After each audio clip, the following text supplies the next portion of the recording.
próxima apresentação, então, é do Luiz Henrique dos Santos, da PUC do Rio. Mais um amigo nosso de Alagoas. Vai fazer uma apresentação intitulada Paradoxo do segmento de regra e normatividade da lógica. Agora a gente vai entrar em discussão sobre filosofia da lógica. Luiz Henrique.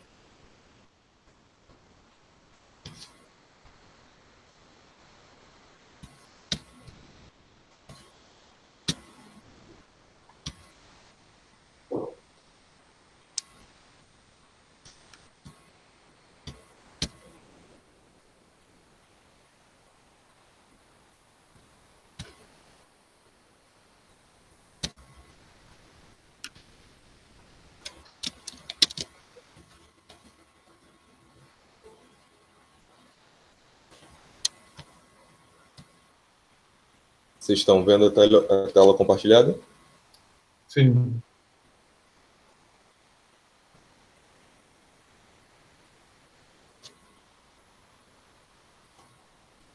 Bem, pessoal, então,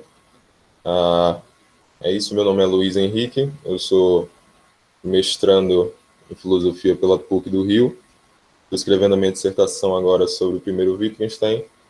E o que eu vou apresentar hoje são algumas ideias gerais de um projeto de doutorado que eu estou querendo submeter no processo da PUC esse ano. Então, a gente vai falar sobre paradoxo de segmento de regra, né, no segundo Wittgenstein, aí sobre essa noção de normatividade. Para mim é importante começar a apresentação tentando colocar alguns pontos sobre a abordagem filosófica oferecida nas investigações, né, que é a obra do Wittgenstein de 1953. Aqui um slide de pontos importantes, né? De acordo com Wittgenstein, as investigações são um livro que avança a investigação sobre o nosso enredamento com regras e lança a luz sobre o nosso conceito de significado, entre outros conceitos filosóficos. Sendo assim, a investigação gramatical, uma investigação que se preocupa com regras. E tem como objetivo esclarecer equívocos relativos ao nosso uso cotidiano das palavras. O objetivo maior dessa filosofia é fazer com que problemas filosóficos desapareçam por completo. Como se trata de uma investigação gramatical, uma das considerações sobre a gramática da palavra entendimento é de que ela é intimamente relacionada à ideia de capacidade, ao domínio de uma técnica que permite que um agente perpetue uma prática.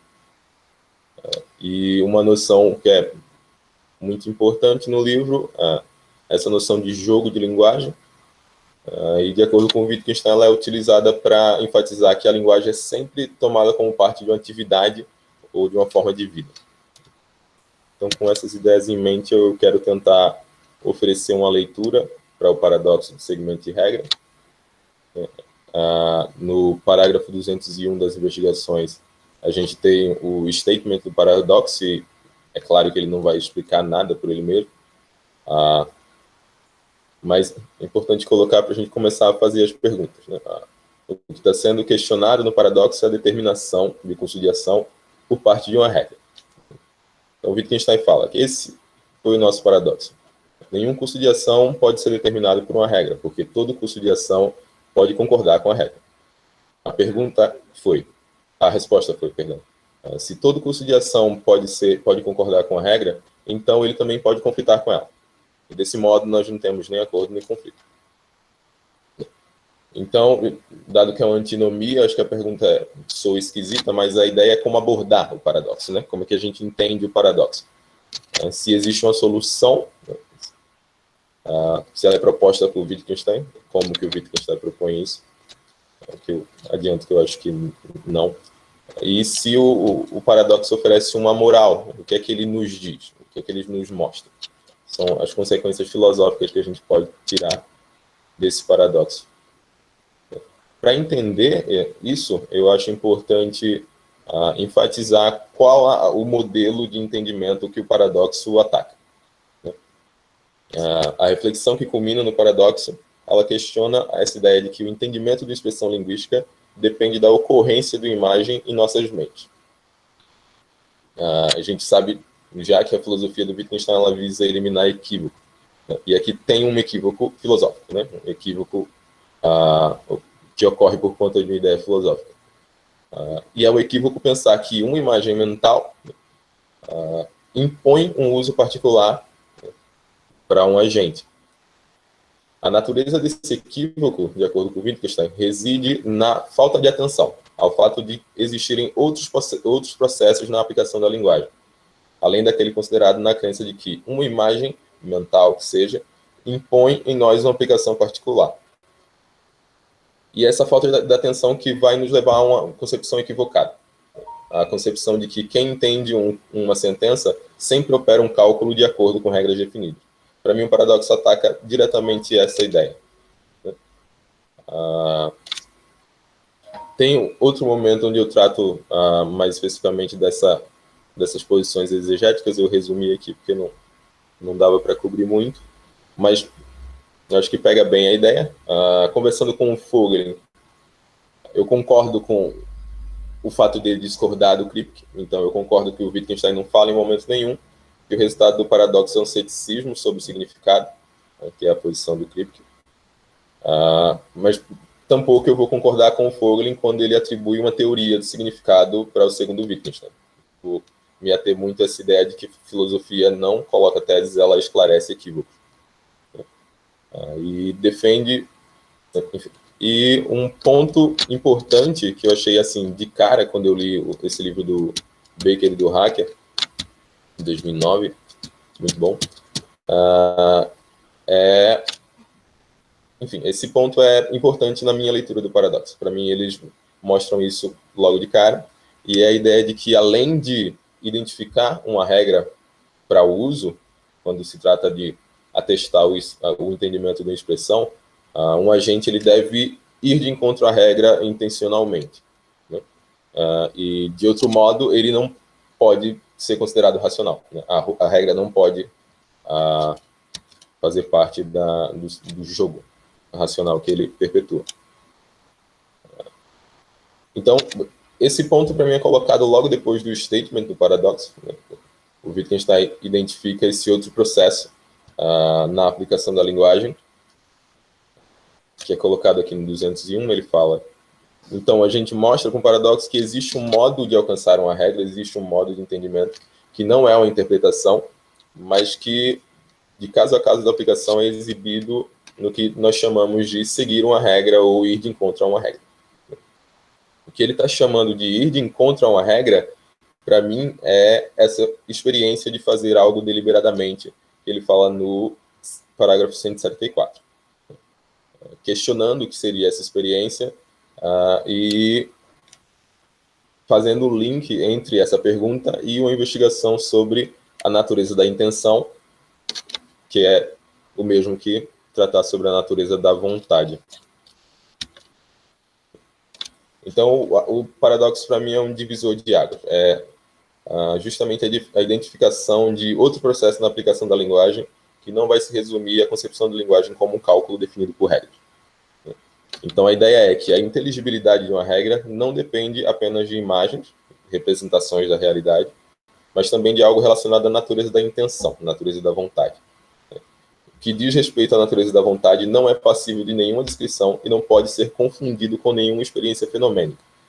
Isso está nas investigações e, para mim, isso resgata uma abordagem, resgata uma distinção que o Wittgenstein defende desde dessas Lectures on Ethics, e, para mim, também já vem do Tractatus, né, a distinção entre declarações sobre fatos e juízos de valor absoluto, né? No Tractatus, a ética ela não fala sobre mundo, ela está para além do limite do que pode ser dito. Então, um juízo de valor absoluto aqui nas Lectures são esses juízos nos quais ocorre esse dever, esse you ought to. Esse exemplo das Lectures mostra isso. Well, ele disse, bem, você deve querer se comportar melhor. E aqui você tem um juízo de valor absoluto. E é aí que eu vou identificar essa noção de normatividade. Para mim, a normatividade da lógica, a normatividade do significado, conforme colocado nas investigações, ela diz respeito a essa motivação para agir. Uma força motivacional que deve estar presente no entendimento de expressão linguística e que, contudo, não se confunde com aspectos descritivos, com a pretensão de representação, de correspondência com o mundo. Então, essa investigação que busca clarificar equívocos, ela lança a luz sobre o insight de que a lógica é uma ciência normativa. Isso o Wittgenstein está dizendo no parágrafo 81. Né? E ele atribui esse insight ao Ramsey. Explicando essa ideia, né, essa ideia de que a lógica é uma ciência normativa, ele fala que, em filosofia, nós frequentemente comparamos o uso de palavras com jogos, cálculos com regras fixas, mas não podemos dizer que alguém que usa a linguagem deve estar jogando tal jogo. Para mim, esse deve é o que importa. Né? Esse deve, esse ought to, é o que caracteriza o juízo do valor absoluto, é algo que está para além do alcance da pretensão descritiva da linguagem. Então, a normatividade é entendida como a vigência de uma norma, a força motivacional que faz com que alguém siga uma regra. E essa motivação não é determinada pela lógica. Para tentar explicar isso, eu busco respaldo nas teorias em metaética, né, que investigam justamente a relação entre um juízo e a motivação para a ação. Nesse caso, a gente fala de juízos morais. Então, o internalismo motivacional é a ideia de que o juízo moral tem um resultado prático. E é um termo utilizado na literatura para se referir a diferentes teses sobre a conexão de fatos ou juízos morais com a razão ou motivação para agir. Dois pontos importantes para a gente começar a falar do internalismo são o requerimento da praticidade do juízo moral e o racionalismo. No primeiro ponto, a gente tem o requerimento de que, se um agente julga que é certo para si fazer φ na circunstância C, então, ou ele está motivado a fazer φ em C, ou ele é praticamente irracional. Então, o internalismo tem que dar conta do requerimento da praticidade do juízo moral. E tem o racionalismo, que é uma forma de internalismo. De acordo com o racionalismo, se é certo para um agente fazer φ na circunstância C, então existe uma razão para que ele faça φ em C. E essa razão é o que vai fazer a diferença nessas considerações. Então, para entender a relação entre esses dois âmbitos do internalismo, requerimento de praticidade e racionalismo, a gente precisa enviesar, ao menos, as duas posições sobre o significado de termos morais em metaética, né, que são cognitivismo e expressivismo. Grosseiramente falando, cognitivismo defende que termos morais significam atitudes cognitivas, né, crenças que se pretendem verdadeiras ou falsas. E o expressivismo defende que termos morais significam atitudes conativas, né, que estão mais próximas a desejos, a paixões. Nesse caso, o racionalismo, que a gente acabou de ver, é um tipo de internalismo, ou seja, ele defende que a motivação para a ação vem embutida, digamos assim, no juízo moral. Mas isso se dá não pelo juízo, mas pela referência do juízo, pelo aquilo que ele corresponde na realidade, um fato moral. Então, o racionalista ele é cognitivista. Para o racionalista, termos morais significam coisas mais parecidas com crença, né, que significam algo no mundo. Os expressivistas, contudo, vão negar que o requerimento da praticidade seja um requerimento de racionalidade ou razão, ou seja, ele vai negar essa ontologia de fatos morais, essa posição cognitivista. Mas ainda podem ser internalistas, porque eles aceitam o requerimento de praticidade, ou seja, há uma motivação, ela só não precisa vir de fatos morais ou de quaisquer fatos na realidade. Então, é nessa discussão que eu estou buscando um modelo para entender como é que o Wittgenstein tenta aliar tanto esse aspecto descritivo, mais funcional, digamos assim, e esse aspecto normativo, que é o aspecto que diz respeito à noção de vontade. Para mim, o paradoxo mostra que é um requerimento de praticidade para o nosso uso da linguagem. No caso, o agente deve estar motivado para poder entender o juízo, então ele é praticamente racional. O Wittgenstein defende que essa motivação não tem origem em aspectos descritivos da linguagem, pois nenhuma descrição do mundo pode ser confundida com o juízo de valor absoluto. Então, a posição do Wittgenstein é antirracionalista. No caso, ele não acredita que qualquer descrição do mundo, qualquer aspecto da realidade, qualquer fato determine um juízo de valor absoluto, determine essa normatividade. Essa noção de significado apresentada pela concepção da linguagem como cálculo, contudo, não é descartada pelo paradoxo. Ela é reconhecida como um uso legítimo da linguagem. Ela é só mais um processo que ocorre na nossa aplicação da linguagem. Então, para mim, o que está acontecendo nessa conclusão do Wittgenstein é a coexistência entre a força motivacional ou a normatividade da lógica e a pureza cristalina, digamos, esse aspecto que requer exatidão, precisão e determinação. E isso é análogo a posições híbridas sobre o significado de termos morais em metaética. Então, o que eu estou tentando fazer é uma comparação ainda muito incipiente dessa conclusão do paradoxo de regra com posições hibridistas em metaética.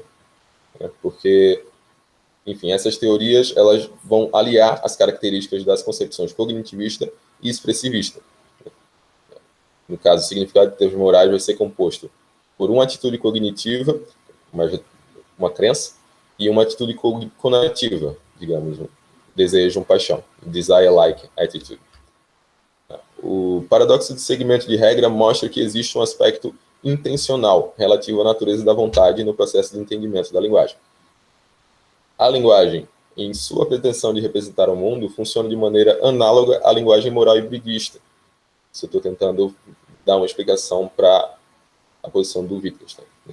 Então, mesmo nessa função de representação de aspectos do mundo, a linguagem ela precisa de um aspecto motivacional para que o entendimento ocorra com sucesso.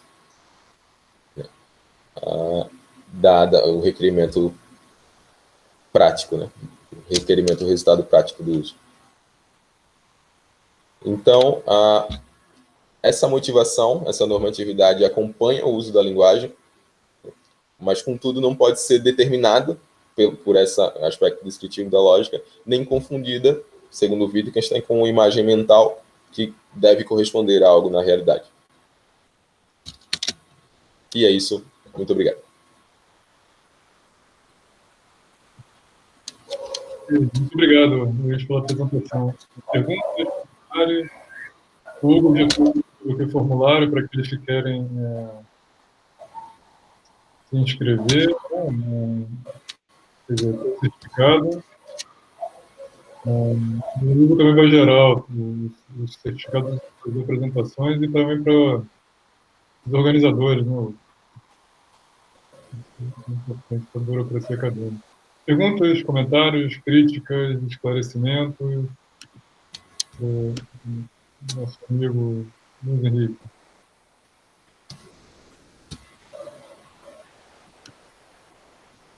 Então, tá.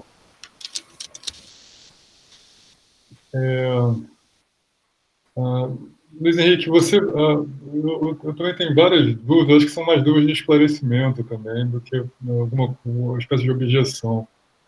Eu acho que faltaram algumas coisas. Assim, eu acho, sob o ponto de vista metodológico, eu acho muito importante quando você entrar na discussão sobre segmento de regra, segundo Wittgenstein. Eu acho que o Kripke, ele é muito central. Assim, não tem como você... Ele é incontornável. Assim. Ele apareceu incidentalmente, marginalmente, em um slide seu, basicamente como para mostrar que existe algum tipo de problema na interpretação dele, sem que a interpretação tivesse sido apresentada. É muito central isso. É uma bibliografia que não pode faltar para você, é a bibliografia do Wittgenstein, né? Você vai ter que entrar nisso. É como falar do Tractatus e não falar dos resolutos e essas discussões dos tradicionais do Tractatus. É algo que faz parte do pacote. Quando você quer fazer alguma coisa numa grande obra, tem esse pacote, né? E o Kripke tá lá dentro. E com o Kripke também vem pessoas que criticam o Kripke, como o McDowell, tem textos também clássicos sobre segmento de regra, da década de 80. da década de 90, e o próprio Brandon, no Making It Explicit, existe uma seção, acho que do primeiro capítulo, se não me engano, dedicada ao paradoxo do segmento de regra também. Então, mesmo que você não trabalhe especificamente, é importante você mostrar para a tua audiência, para o teu leitor, que você conhece essa bibliografia. Sobre interpretação do segmento de regra, é importante destacar que quando a interpretação, para que você fixe o segmento da regra, o entendimento da regra, que é uma leitura, digamos, óbvia, né? Uma hipótese óbvia, é importante mostrar que isso gera uma espécie de regresso ao infinito. Né?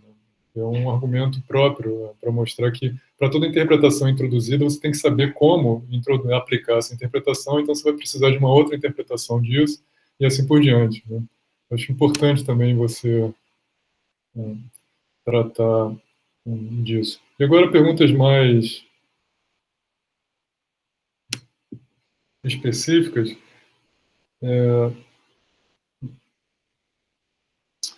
Assim, antes da pergunta mais específica, eu acho que pelo refinamento que você está querendo da sua pesquisa, especificamente com essas qualificações modais, must, ought to, né, dessas nuances, né, de acepções modais do pode ou do deve fazer algo, eu acho que você vai ter que ir para o alemão. Não tem como você ficar só no inglês. Então, você vai ter que ir para o original, isso é fácil fazer, porque, em geral, essas traduções são bilíngues, para você ver qual é o termo em alemão e ver também, isso é importante para a tua hipótese de pesquisa, se é consistente o uso do modal em alemão que ele está fazendo. Porque se não for consistente, aí é um problema para você, para a sua hipótese. Se for consistente, é água para o teu moinho.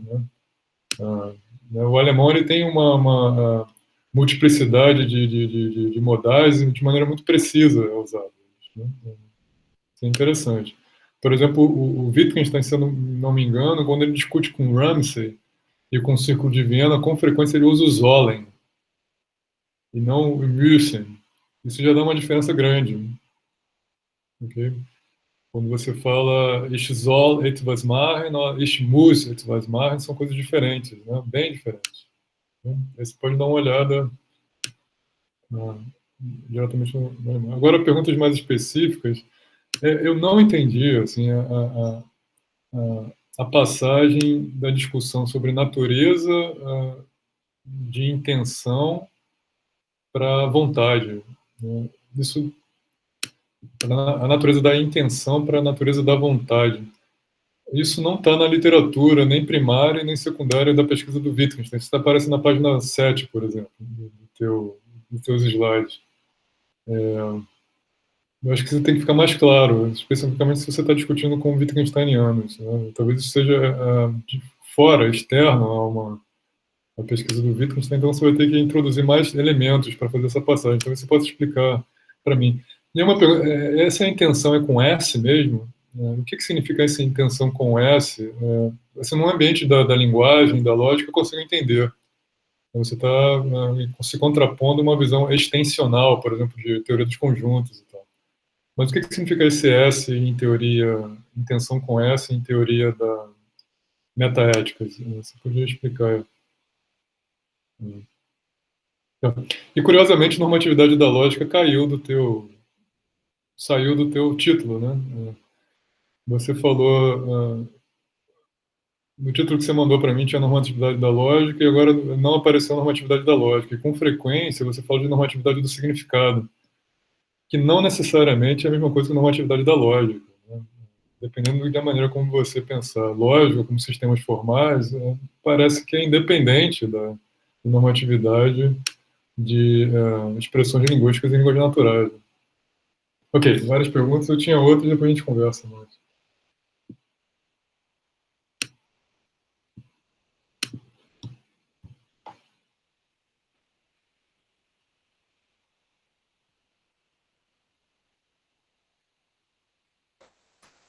Perdão, eu sou muito lento mexendo assim no computador e fica difícil. Ótimas perguntas, professor. Eu, na verdade, estou considerando muitas dessas coisas. Acho que eu não tenho muito o que falar sobre os termos em alemão. eu acho que é uma coisa que eu tenho que fazer, que vai ser importante. Com relação ao Kripke e ao Vogelin, bem, eu acho que é uma preocupação legítima, né, eu não ter considerado melhor o Kripke, mas eu acho que é bem uma questão de eu não tenho tempo para fazer isso nessa apresentação, né? Eu estava muito mais preocupado em tentar mostrar a comparação que eu estou fazendo, né, para poder receber a crítica em cima disso, do que as discussões que eu já trouxe do Kripke e do Vogelin antes. Então, enfim, eu estou tentando considerar o Kripke mais centralmente, mas eu acho que o ponto principal é essa discordância com relação ao ceticismo do significado. E isso, claro, vai implicar falar sobre o Kripke, o que é que ele defende, como ele defende. E a noção de interpretação também, que o senhor chamou a atenção, eu explico mais detalhadamente quando eu estou falando sobre o Vogelin, né? Porque apesar de eu não concordar com a teoria do significado no Wittgenstein, a análise que ele faz do paradoxo de segmento de regra a partir do paradoxo da interpretação é muito importante. Então, enfim, são dois pontos que eu estou considerando, só não considerei aqui. Com relação à normatividade do significado da lógica, eu vou falar antes de falar da natureza da vontade. Aí você notou bem, eu realmente tirei a normatividade da lógica dali.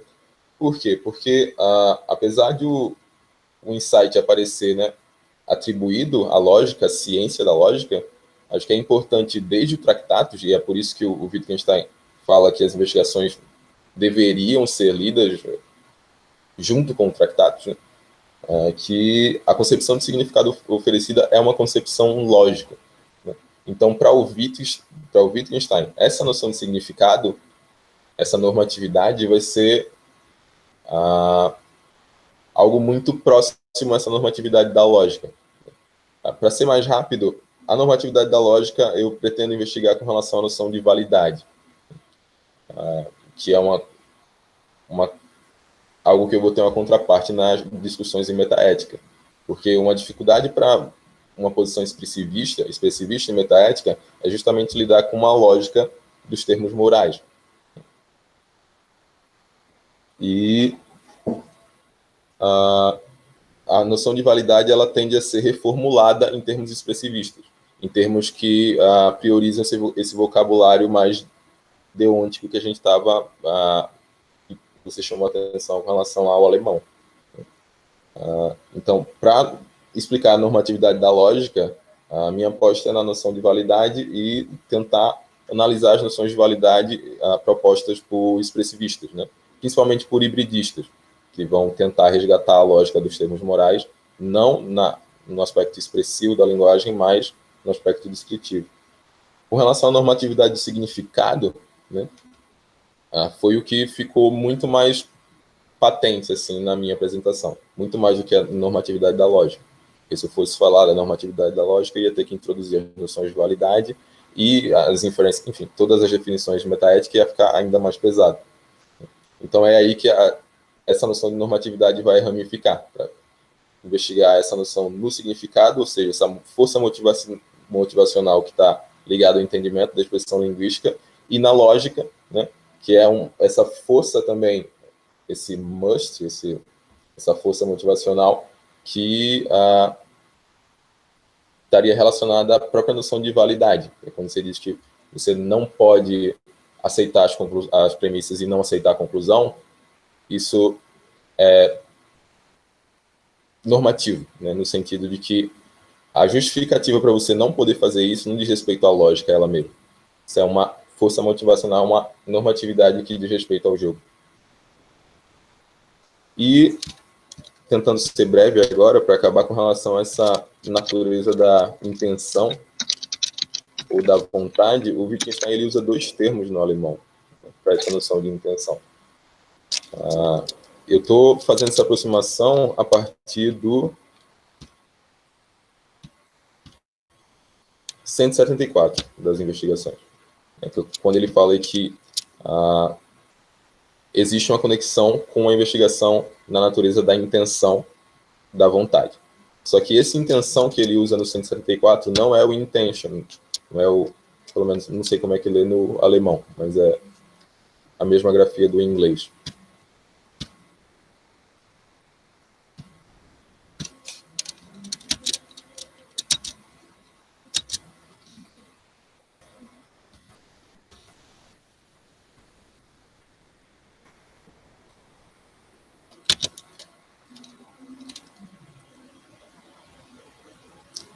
O termo é Absicht.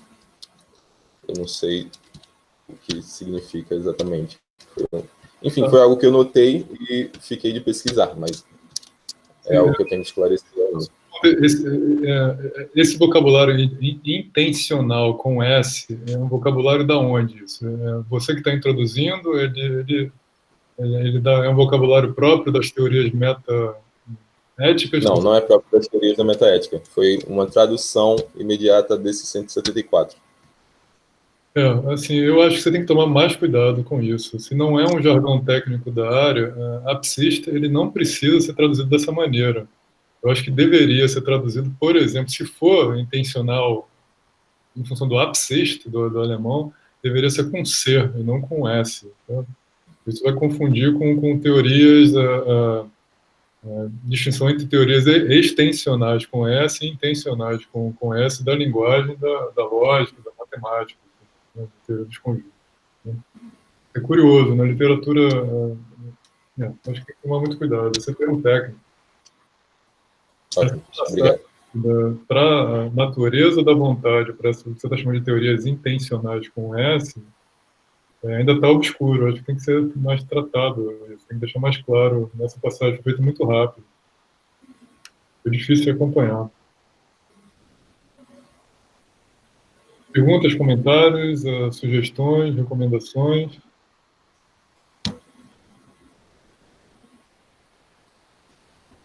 Então, tá, muito obrigado, Luiz, pela presença, pela discussão. Valeu. Sempre é legal tê-lo nas nossas atividades. Depois a gente marca para conversar mais sobre